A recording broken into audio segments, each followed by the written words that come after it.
Recently, I was asked, Doug, what would you do with $1 million in this year, 2025, going into 2026?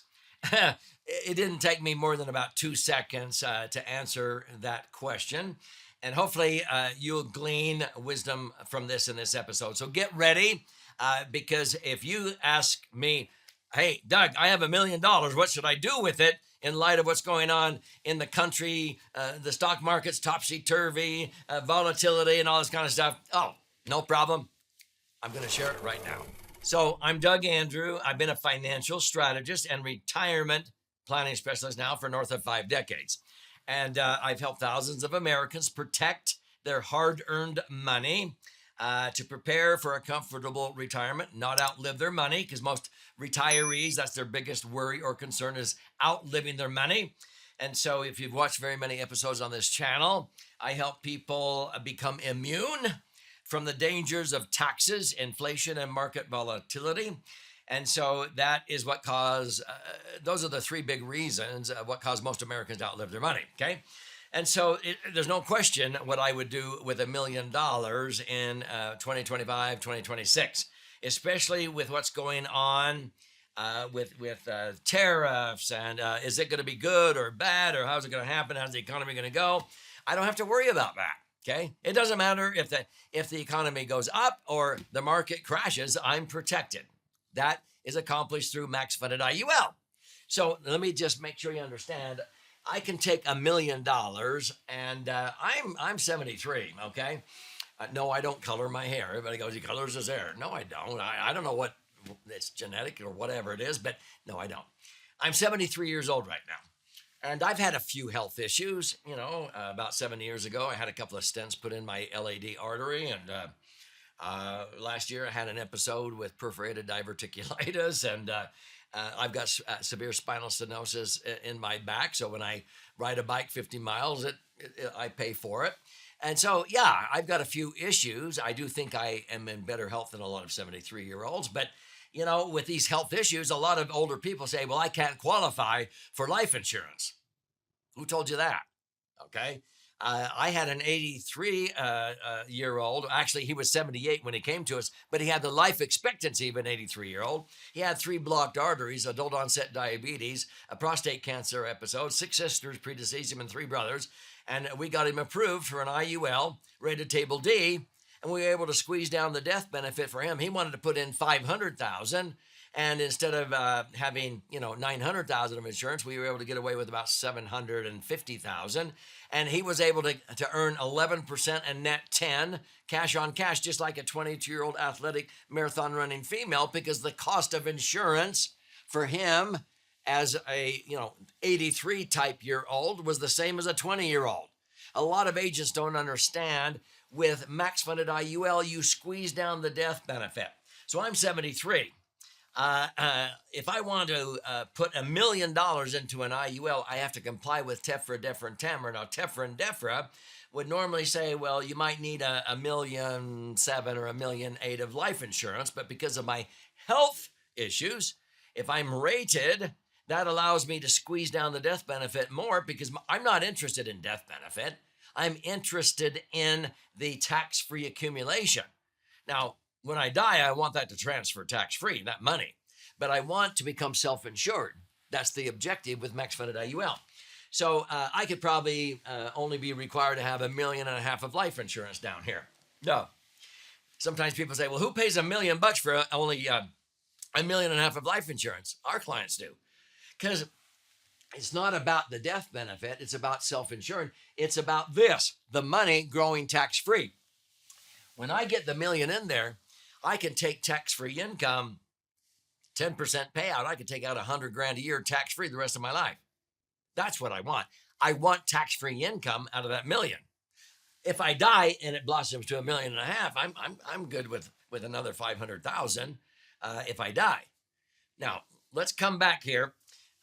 What you're doing with max funded IUL is you have to comply also with the Technical and Miscellaneous Revenue Act, TAMRA. And so I cannot put in all the $1 million at once. So when people say, what would you do with $1 million? Well, I have to comply with TAMRA. And so I do that in compliance where maybe I can only put in, 200,000. 200,000 the first day of the first year, but the first day of the second year I can put in 200. The first day of the third year I can put another 200. In other words, in 4 years and 1 day. So in 4 years I can get my million in there. Now let's take a snapshot in time. Once I have the full million in this bucket, I am grandfathered that all my money is not only growing tax free, but when I access money out of there, it's always income tax free as long as I do it the smart way in IRS compliance. Now, let's take that snapshot in time. Once I have my million in there, and by the way, it's going to be worth more than that, but let's just keep this simple.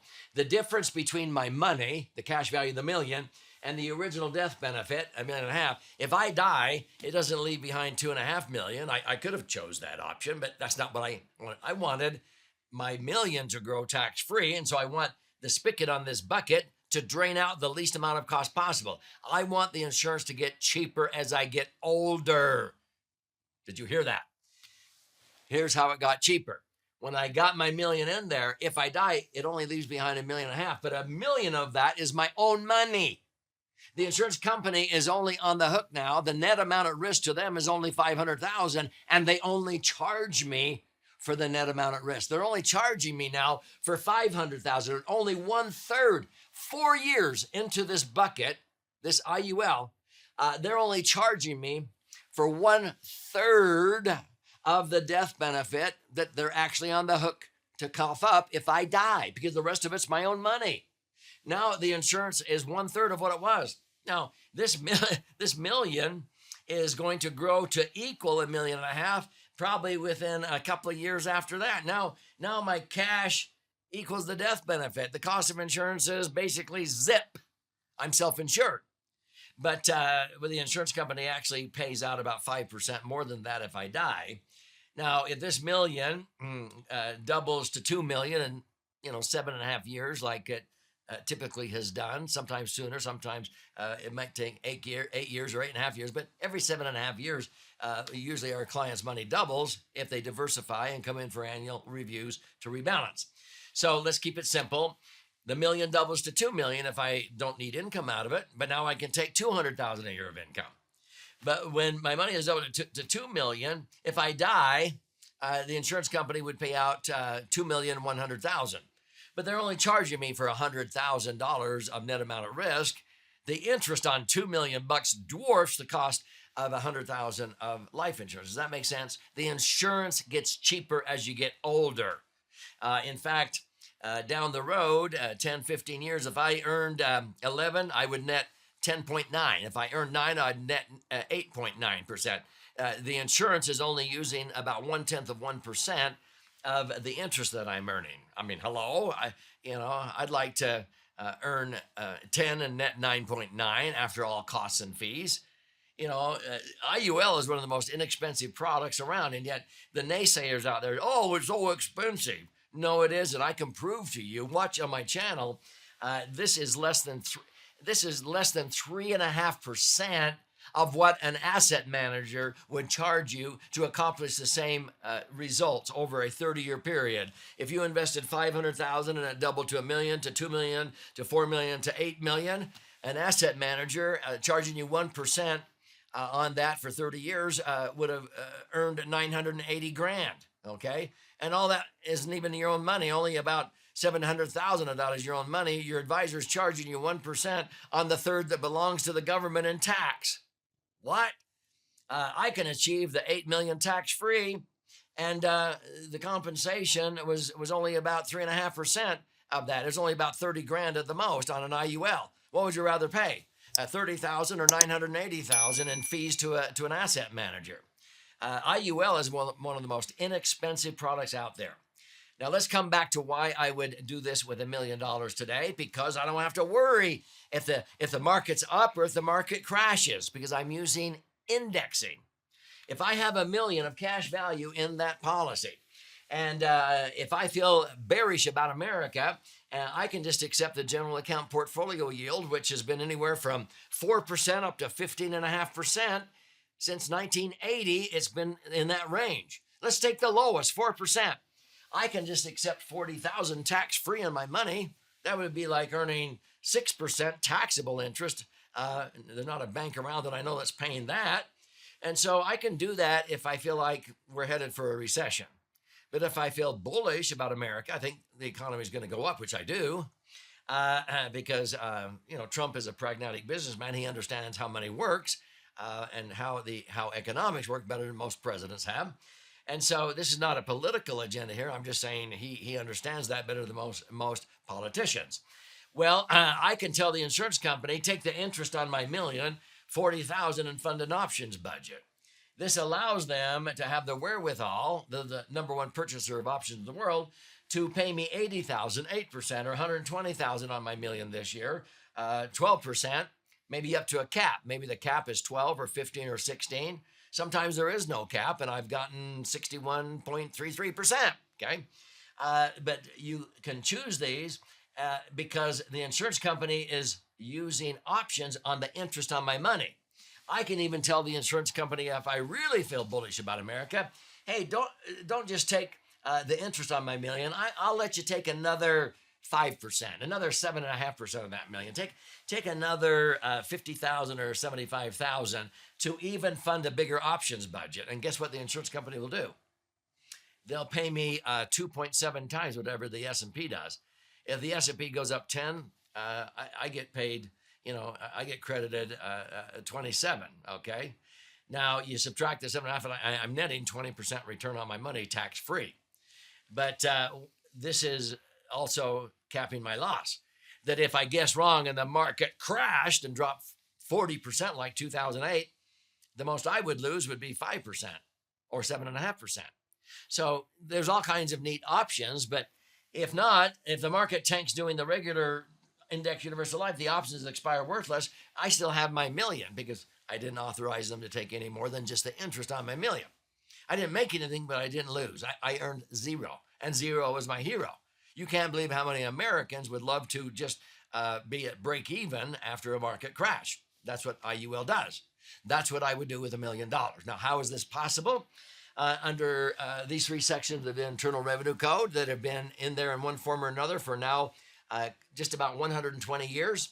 Your money accumulates tax-free in an IUL under 72E. You can access that money tax-free under 7702 if you do it the smart way. And when you ultimately die, it blossoms and pays out the money tax-free to your heirs. 101A. You have to do it in compliance with 3 tax citations that I explain in this book. They are called TEFRA, DEFRA, and TAMRA. The Tax Equity Fiscal Responsibility Act of 1982 and the Deficit Reduction Act of 1984 dictate the minimum amount of insurance. At age 73, I was able to squeeze that down, and if I want to put $1 million in there, I could probably get away with just $1.5 million of insurance, okay? Because the objective is to get a tax-free rate of return on my million. TAMRA is the Technical and Miscellaneous Revenue Act of 1988, and that's what forced me to take 4 years and 1 day to get the money in there so that I could access tax-free income. Now, I can access money in 1 year, 2 year, 3 year, but I don't have my full $1 million in there. It has to be parked over in somewhere complying with TAMRA. Once you do that the smart way, now you're grandfathered so that $1 million, if you need income, can generate 80, 90, 100,000 a year tax-free income. If you don't need it, it can double in 7.5 years to 2 million, and then another 7.5 years to 4 million, and then 8 million in 22.5 years. Hello? I mean, that's what I would do if I was wondering what to do with $1 million in the year 2025, 2026, because I don't have to worry about whether we are going to have a great economy or we're going to hit a recession. I don't have to worry about that. And so I would recommend that you eliminate the worry from your life and the dangers of taxes, inflation, and market volatility by utilizing the same strategy with IUL. Now, if you want to learn about this, study my book. That's the first thing. The laser fund. A laser fund is a properly structured max-funded IUL. Laser means liquid assets safely earning returns. Now, this retails on Amazon for anywhere from $20 up to $60. And if you buy it on Amazon, thank you. But I'll gift you a copy for free. You simply contribute a nominal amount towards the shipping and handling. I mean, you have to pay for the book and shipping and handling with Amazon. Just contribute towards the shipping and handling, and I'll cover the rest of that cost, and I'll pay for the book. I will fire out a hard copy to you via priority mail. And while you're in there claiming that free copy, if you like to listen and learn or watch and learn, there's those formats available for your nominal investment. You can schedule to attend a free educational webinar that we do every week. You can even schedule an appointment to talk to an IUL specialist, the top 12 to 14 out of over 5,000 that I've trained in America. These are the creme de la creme. It's imperative that you have a professional, I would recommend one that I oversee, that will structure it correctly so that you don't set up an IUL and 5-10 years later you're going, well, Doug, this isn't working. I'm going, well, who set that up? They didn't know what they were doing. Make sure you do it right from the word go.